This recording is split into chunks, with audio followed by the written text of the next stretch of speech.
Magandang araw sa iyo. Naisip mo na ba paano kung fit to work ka sa PEME, yung Pre-Employment Medical Exam, pero yung dati mong sakit, lumala pa rin habang nasa barko ka? Oo nga, no? Tapos, ano ang mangyayari kung yung doktor ng kumpanya hindi makapagbigay ng malino na assessment? Yung final na findings, di ba? Lalo na kung lumagpas na sa takdang panahon. Exactly. Ating sisiyasatin ngayon ang isang mahalagang desisyon ng Korte Suprema tungkol ito sa karapatan ng mga marino natin sa disability benefits. Ito yung kasong Kennedy R. Kines laban sa United Philippine Lines Inc. at Shell International Trading and Shipping Co. Tama, GR number 248774. At ito ay na-promulgate noong May 12, 2021. Medyo recent pa to.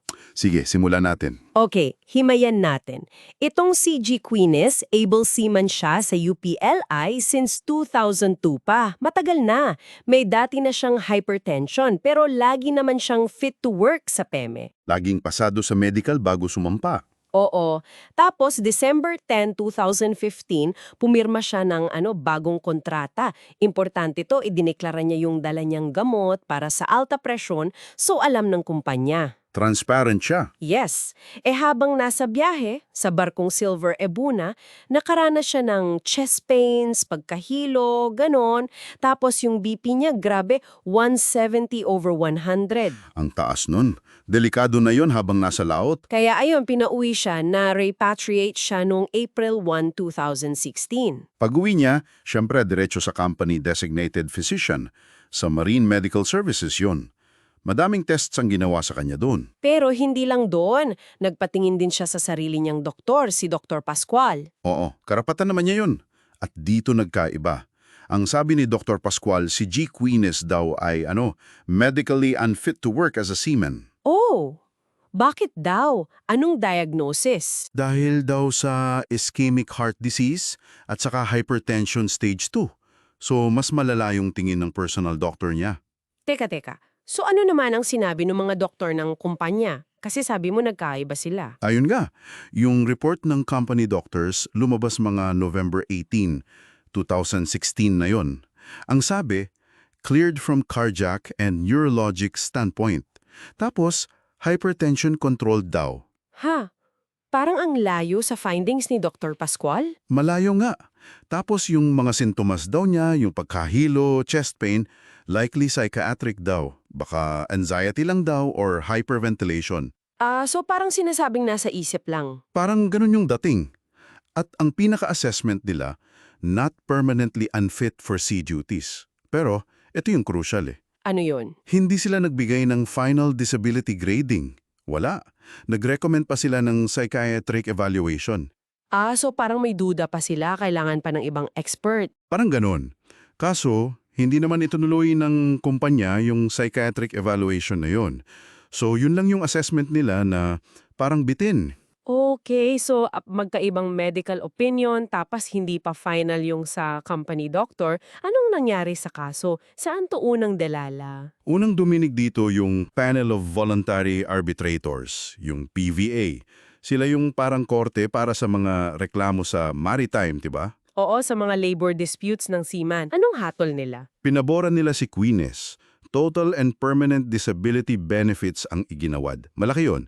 US dollars $98,848.00 plus attorney's fees pa. Wow! Anong naging basehan ng PVA? Nakita nila na, una, work-aggravated yung kondisyon niya.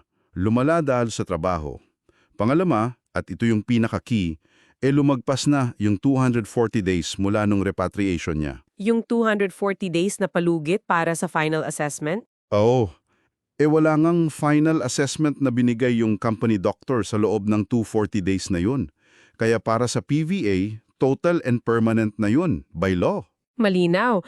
Pero sabi mo kanina, umabot pa to sa Korte Suprema. Ibig sabihin, hindi pa tapos dyan. Hindi pa. Umahit yung kumpanya sa Court of Appeals, sa CA. At dito, binaliktad ng CA yung desisyon ng PVA. Naku! Binaliktad. Anong sabi ng CA? Sabi ng CA, parang kulang daw yung ebidensya na may ischemic heart disease nga si Quenes.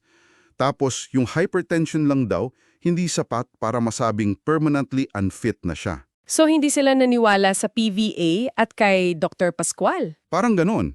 Ang ginawa ng CA, binigyan na lang si Quenes ng financial assistance. Mga US $3,000 lang. Ang laki ng pinagkaiba.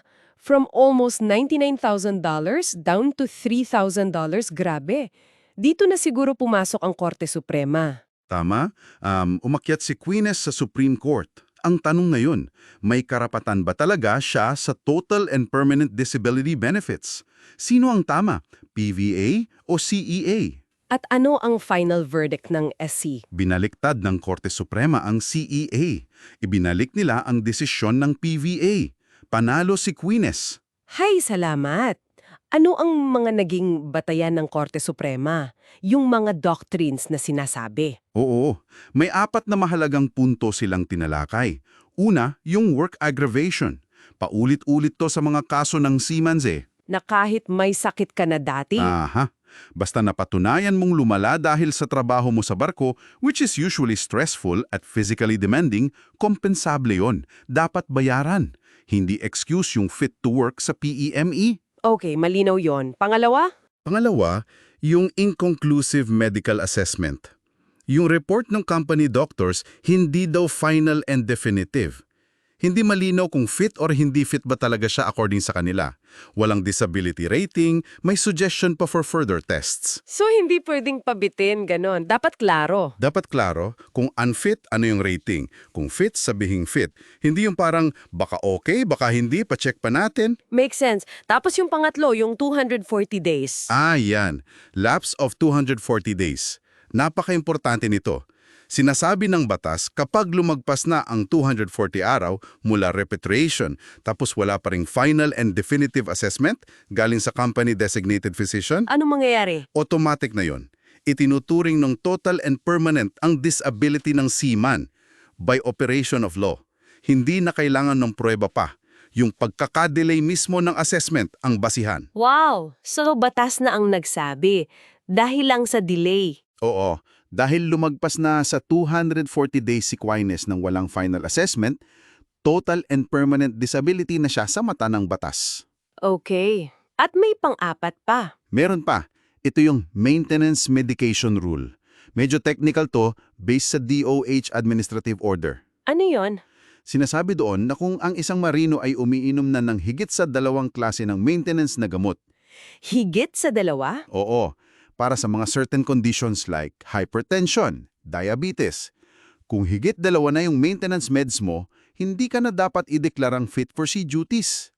Si Quenes, ayon sa reseta ng doktor niya, 5 na ang gamot niya para lang sa hypertension. 5? 5. Sabi ng Korte Suprema, ito pa lang daw, sapat ng basehan para masabing hindi na talaga siya fit bumalik sa barko. Permanent condition na yon na nangangailangan ng maraming gamot. Malinaw na malinaw nga ang naging desisyon. Lahat ng puntos, pabor kay Quenes. Lalo na yung kawalan ng final assessment within 240 days. Talagang naging crucial yon. Nagbigay daan para manaig yung batas na nagsasabing total and permanent na ang disability niya. So, it raises an important question para sa iyo na nakikinig, lalo na kung marino ka o may kamag-anak na marino. Oo nga. Paano mo kaya masisiguro ang karapatan mo kapag ikaw naman ang nasa sitwasyon na parang magulo yung medical assessment o kaya naantala yung final diagnosis pagkatapos mong ma-repatriate? Anong mga hakbang ang pwede mong gawin? Mahalagang iyong pananaw. Mag-iwan ka ng komento sa baba o i-favorite mo itong ating talakayan para mabalikan mo. At para sa mas marami pang ganitong paghimay natin sa mga mahalagang desisyon at usapin, huwag kalimutang mag-subscribe dito sa The Deep Dive. Hanggang sa susunod nating pagsisid sa kaalaman.